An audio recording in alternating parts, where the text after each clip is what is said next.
frente ao prezado amigo André Calado, a inconstitucionalidade útil está sendo praticada na guerra fiscal. É exatamente o que está aí, com todas as letras, como foi pronunciado há algum tempo pelo ministro Galotti. É exatamente isso, ao arrepio do que diz o texto constitucional e a lei complementar de 75, né? Concessão de benefícios só pode ser por unanimidade no CONFAS. Todos fazem concedem os benefícios, aprova a lei nas Assembleias Legislativas, o Supremo diz que é inconstitucional, aprova uma outra lei que, por mais 10 anos, vai ficar no Legislativo até ser julgada de novo inconstitucional e assim, como diria o Fellini, a nave vá. Né? O que me chamou a atenção, rapidamente, 2 pontos aqui nessa discussão, foram 2 coisas. Primeiro é o seguinte, por que em todo esse debate tributário antigo e, de certa maneira, recente, a questão jurídica foi que predominou? É que, na verdade, a questão... Economistas nunca se preocuparam muito com tributação, a não ser mais recentemente. Né? Não fala? Se o Condorcet e outras pessoas mencionaram que o que predominou nesse debate da reforma de 65, e, de certa maneira, posteriormente, foi uma ausência de maior preocupação econômica no debate tributário. Recentemente isso mudou, mas não foi suficiente para compensar esse fato. Eu me recordo dos eventos da Associação Nacional de Pós-Graduação em Economia, a ANPEC, que todos aqui, vários participaram no passado, né? Década de 70, principalmente. As mesas que discutiam problemas fiscais e tributários tinha mais gente na mesa do que na plateia. Os temas que tinham atração era a política monetária, o comércio internacional e coisas do tipo. Né? Esse é um fato que é... Agora, o Zé mencionou um outro ponto. Nós temos no Brasil hoje uma das administrações tributárias mais qualificadas e o pior sistema tributário vigente, para não ir muito longe, em toda a América Latina. Não. Quando a gente discutia esse assunto em congressos internacionais, uma questão relevante era assim, não, o bom sistema tributário é aquele que tem boa condição para ser bem administrado. Ele pode ser ideal, mas se ele não tiver boa condição para ser bem administrado, ele não vai cumprir com as suas funções. Então, nós invertemos agora de cabeça para baixo. Quer dizer, nós temos uma excelente capacidade para administrar o sistema tributário e temos o pior sistema tributário do mundo. Agora, a pergunta que eu faço é, isso é por acaso? É maldade das administrações tributárias? É um problema? Como é que a gente explica esse fenômeno?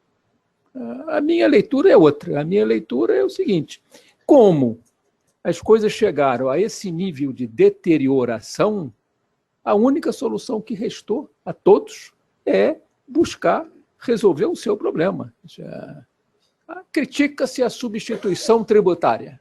A tributária foi uma coisa que entrou totalmente em confronto com a ideia de uma economia de mercado, porque você não pode arbitrar os preços no varejo.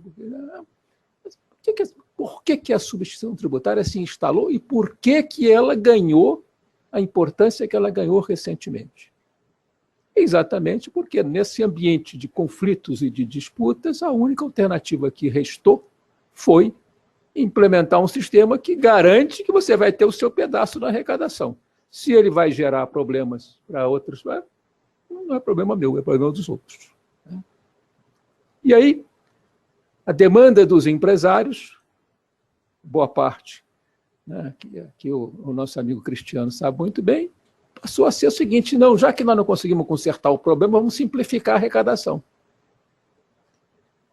Aí os limites do sistema simplificado vão crescendo e as empresas não podem crescer formalmente. Você se divide, porque senão você ultrapassa o limite do simples e cria problema.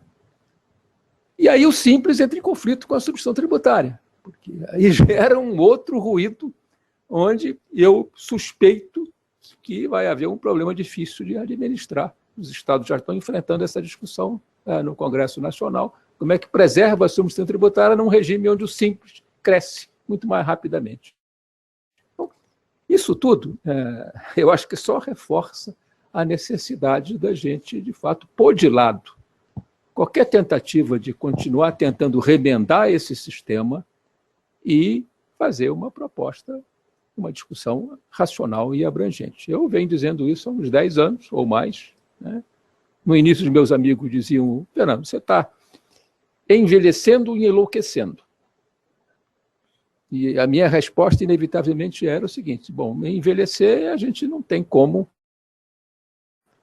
dizia, se não me engano, o Churchill, a única coisa que você tem certeza na vida é a morte e os impostos, né?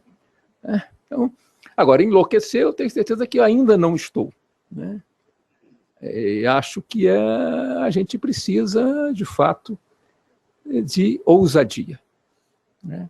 Ousadia e temperança, né? Quer dizer, a gente tem que temperar a ousadia com alguma dose de racionalidade e de prudência. Quando você me falou aqui ao ouvido há pouco, que toda a legislação do PIS/COFINS, e ele entende muito bem disso que eu, tem 5.000 páginas de texto. Se a gente empilhar 5.000 páginas de texto aqui, a gente vai saber qual é o tamanho do problema. Tá? Então, de fato, está na hora, né, de a gente pensar uma outra maneira de conduzir essa discussão. Temos mais... Gostei muito da palavra, só para concluir, da inconstitucionalidade útil. Eu vou usar isso. Talvez você dá um bom texto para um artigo.